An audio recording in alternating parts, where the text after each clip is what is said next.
Hi there, my name is Tembiso. Welcome to the Single Dads Network, Season 1, Episode 3. And I'm glad to have a chat with my friend Mbongeni Mhlanga. I'm excited to have a chat, my friend. And this has been long coming. And I've been wondering what you can share with us around your experience and your history as a dad. Maybe introduce yourself first and tell us a little bit about what you do. Okay, thank you for having me on your show. I'm actually quite excited to be here. It's such an honor. My name is Mbongeni Mhlanga, just as Tembiso mentioned. So I don't even know where to start talking about myself because it's quite a lot to say, but what I can say is that I'm a young single dad. I'm basically in the industry of marketing in the retail space. I'm also an entrepreneur. I'm also a speaker. I speak on different platforms. So that is why I was looking forward to being a part of this platform to discuss some of the challenges that fathers face out there, because society has just, in a way, kind of like shut out the man. And this is actually a quite interesting topic that we are talking about today, single fathers that are parenting and staying with their kids, as opposed to being a single father where you are just a support structure. Exactly, yeah. Yes. Yeah, I want to hear more about your story and your journey as a single dad.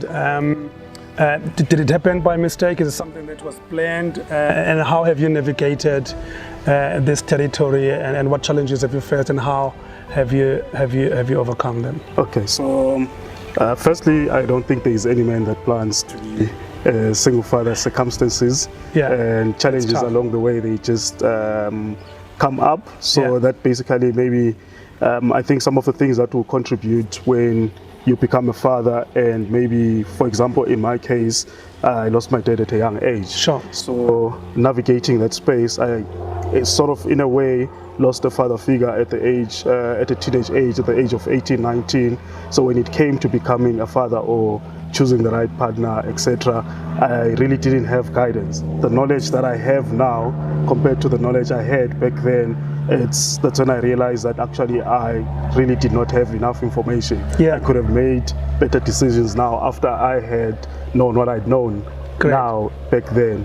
So the intention was never to be a single father. I grew up in a family household where my mom and dad was there, and that was basically what I wanted to carry going forward. So unfortunately, when you get into that phase, when you start dating at that point, some of the times we overlook certain values. So it's always very important that your values are aligned with the person that you choose to start a life with. A person is raised in, and the background that you're raised in, obviously you want to instill that. So if both of you, your values are not aligned, there's going to be a clash, and then eventually there's going to be conflict. I want to touch on this challenge of integrating work life with the life of being a parent and family demands. And your daughter is still very young. I remember was it her 9th birthday? Seventh birthday. Yes. Not long ago. Not so long ago. Yeah, it's not long ago. Yes. But how are you creating balance between the demands of, I mean, you just mentioned you're an entrepreneur, you're a manager, an executive in a big retail store, and how do you create integration in such a way that it makes practical sense between family demands and work life? Okay, so first of all, I would like to say that it's basically not for the faint-hearted. You need to be strong and psychologically ready and prepared. So for instance, I stay with my daughter full-time, and it's a decision that I took because there's a certain way I wanted to raise her. So first of all, what I did was to create an environment where she would feel at home and never feel the loss of the absence of a parent. So obviously being in demand, you need to make sure that the house is set up. You've got a good helper that understands kids. You get involved at the school. Always present, never miss any meeting.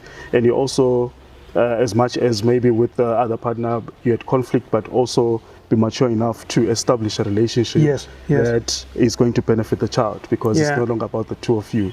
So one of you you need to let go of egos and pride. Yeah, That's the only focus way. on the Yes, child. Yes. and focus on yourself. So the first thing I had to do was to forgive myself, Yeah. and then also forgive the other party for the wrongdoing that they've done, And then focus on the well-being of the child. Yes, because what then if you don't let go of that past pain, resentment builds up, and then you're going to be an angry child, and it's going to impart onto the child. You understand? It can create trauma as well, which will manifest much later in life. Childhood traumas, because they'll be there witnessing and that. Yeah. So it's always important that you create that healthy relationship, and then you understand that this is about the child, and you make sure that the child grows up being happy, and you're always there to lead a very good life. Yes. But I want to touch on the parenting styles and the parenting decisions. Are there things, do you feel that you've got a way with your co-parent to make decisions around schooling, way of living, upbringing, to get to discuss this, and how are you managing those challenges? Because you live with her, she does not live with her. Yes, so it's about communicating. So in my situation, maybe it was kind of made easy because I come from a very education background. So I was able to analyze and make decisions based on the education of the child. So it was more of me communicating with her and telling her that this is what is going to happen, it's good, and give the reasons and everything. And she'll be happy with the decisions. She's very comfortable with the decisions that I make regarding upbringing and the child. And because it's my strong point. So with her, so the important thing is to always give feedback and communicate. Don't be selfish. Like I said, if you still have that resentment and anger towards, you're going to end up just doing everything on your own. But what happens is that it affects you because that anger builds up in you. So it's best you communicate. So it's up to them if they want to take part or not. But eventually, I'll tell you that now, before when I started staying with my daughter, it was much tougher because we were fighting a lot. But I think she came to realize that he's actually good at what he does, she started coming to the party slowly, and now the relationship is actually quite good. And communication between the two of you works fine. Yes, it works fine. So you just always keep the communication about the child and don't involve other emotions. Yes, because it can be easy for people to play emotional games. So you always have to. Is vulnerable in that space. Yes. I want to touch on this point because Mbongeni is also a very religious man, and almost without fail, if he's in the country, he goes to church with his daughter, and I'd like to touch on that. And how has that worked for you? Because I don't know much about the other family, the side of the other family. I'm sure she has adjusted as well, and she enjoys going to church. Tell us a little bit more about that. So obviously growing up in a household, a religious household where my mom and my dad used to go to church, I applied the same principles. So it's a tradition of the family. Yes, a tradition of the family, and it has worked very well because she enjoys going to church. She will know that I need to go to Sunday school. She knows that she needs to pray. She knows that she needs to read her Bible. So it's very important, and I've seen the change that even now she's adjusted very well. She's adjusted very well. And I always teach her that whatever challenge you're facing, just tend to God and pray. It works very well. And I also believe that the church is a very good foundation to raise and instill values on the child, because they grow up with that. And even when they're adults, they are able to take better decisions because of the values. Yes, a great foundation, and the values that they get taught in that particular foundation. They tend to make better decisions as adults. Yes. I like that. Last question that I want us to touch on before we close, Mbongeni, is around you're a single dad, but very young, and also raising a very young child. What advice would you give other young dads out there that are navigating this territory and they've got no clue or where to start and where to go? What are the one or two things that you would advise them on just to make sure that they create a bond between them and their kids? So I'll basically advise them on the advice that I actually took. So first of all, like I said in the beginning, that you need to be emotionally strong, and you need to keep God close to you, because you'll have to pray for guidance and for better decisions. Then what I went on to do, I had quite a number of guys in my space that had already traveled that journey. Yes. So before I took that decision to take my daughter, I sat down and had meetings with them. Yeah. And I asked them all the questions, and they basically told So me. you had a support network as well? Yes. Yeah. It was through taking their advice, because obviously they had made the mistakes and learned from the mistakes. Yeah. So I didn't want to repeat the same mistakes. So they gave me the advice, and I implemented it the way they advised me, that don't do this, don't do that. Yes, there and there were mistakes. Like I said, when Of emotions course, take but over, you learn from it. Yeah. Yes, you learn from it, and you remember that they did tell me that this was going to happen, because you let emotions to take over. Then now you're angry, then you end up making a bad decision, or you end up fighting verbally, with other partner. But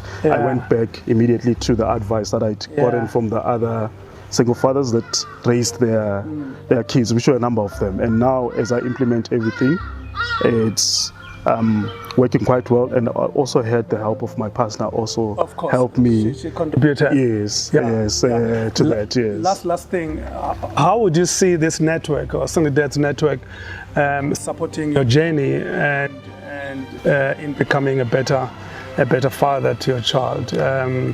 Because this is a very big community now. Yes. Yeah. So I'm also gonna be here from other fathers, but I also know that I've also got a lot to impart from the lessons that I've been through.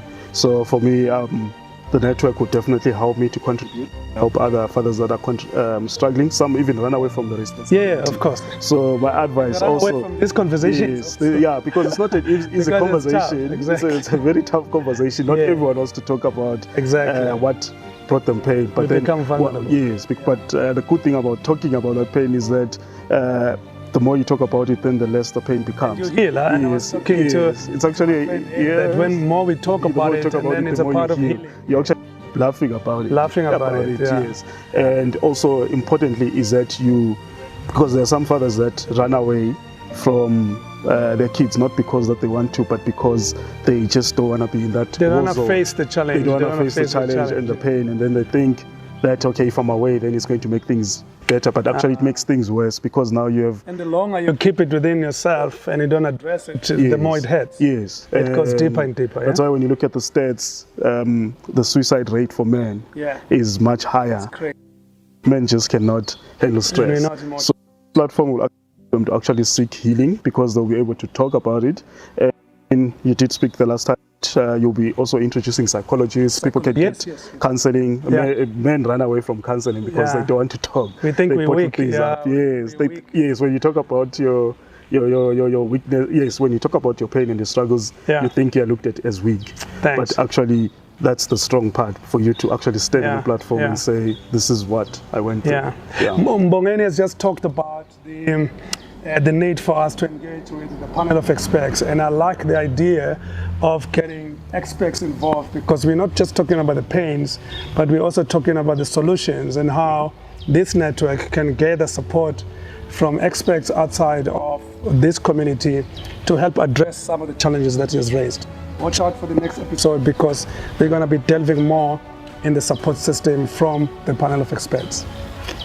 Thanks, my friend. It was nice talking to you.